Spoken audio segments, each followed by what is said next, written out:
Good morning বন্ধুরা, unique Priyanka ব্লগে সবাইকে স্বাগত। সবাই কেমন আছো? আশা করি সবাই ভালো আছো এবং সুস্থ আছো। তো এখন সকাল সকাল আমি একটু বাগানে এসেছি ধনেপাতার গাছগুলো দেখতে, কারণ বিকালে জল দেব। দেখো গাছগুলো অনেক বড় বড় হয়ে গেছে।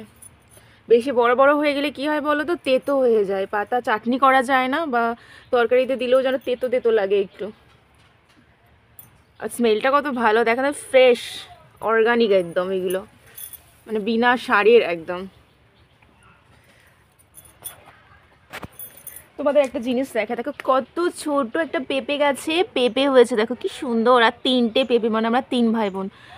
এটা আমি, এটা হচ্ছে বনু, আর এটা হচ্ছে ভাই। দেখো 3টে পেঁপে, একদম কি সুন্দর। গাছটার কিন্তু একদম আগাতে কোনো পাতা নেই, কিছু নেই, একটাই পাতা হয়ে আছে আর একটাই গাছ, মানে একটা সোজা হয়ে ডালপালা চারিদিকে কিছুই হয় না, অথচ পেঁপে।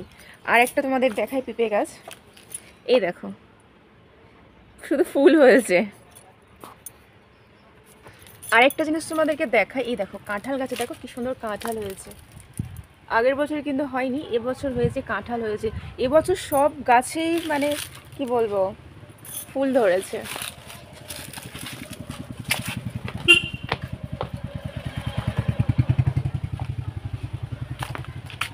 তো আমাদের ডালিম গাছে কি সুন্দর ডালিমও ধরেছে। এত বছর ধরে তোমরা অনেক ভিডিও দেখেছো, না না এটা না, আরেকটা চ্যানেলে দেওয়া হয়েছে, এটা তো নতুন। ডালিম হয়নি, বাট এবছর ডালিম হয়েছে। ঈশ্বরের কৃপায় দেখো ডালিম হয়েছে, কি সুন্দর ডালিম। আমাদের পেঁপে গাছ চারিদিকে ছড়াছড়ি। আর একটা জিনিস তোমাদেরকে দেখাই, আমাদের কোনো বছরই, যবে থেকে গাছটা লাগানো হয়েছে, এর বয়স হবে 10 বছর হবে, কোনো দিন একটাও মানে ফল হয়নি। এবছর লেবু গাছে অনেক ফুল হয়েছে, এই যে তোমরা দেখতে পাচ্ছ এখানে, খুব ভালো লাগছে। আম গাছেও আমের বোলও হয়েছে মোটামুটি।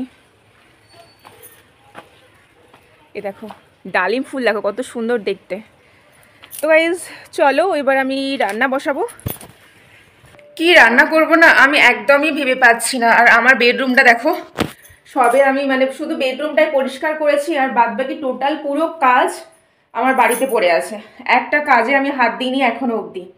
তো আজকে ভাবছি তেমন কিছু একটা রান্না করব না।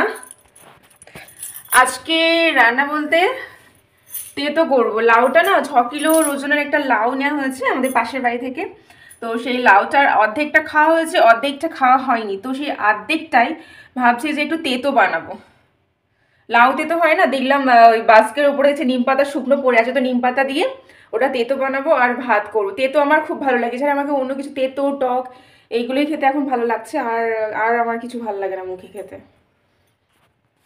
আর এদিকে দেখো আমার পুরো বাসন পড়ে আছে এখানে, এইগুলোকে আমি এখন ধুয়ে পরিষ্কার করব, তারপর রান্না চাপাবো। ফ্রিজে লাউ আছে, লাউটা এখন বের করে রাখতে হবে, কারণ না এ হয়ে গেছে পুরো ইটের মতো জমে।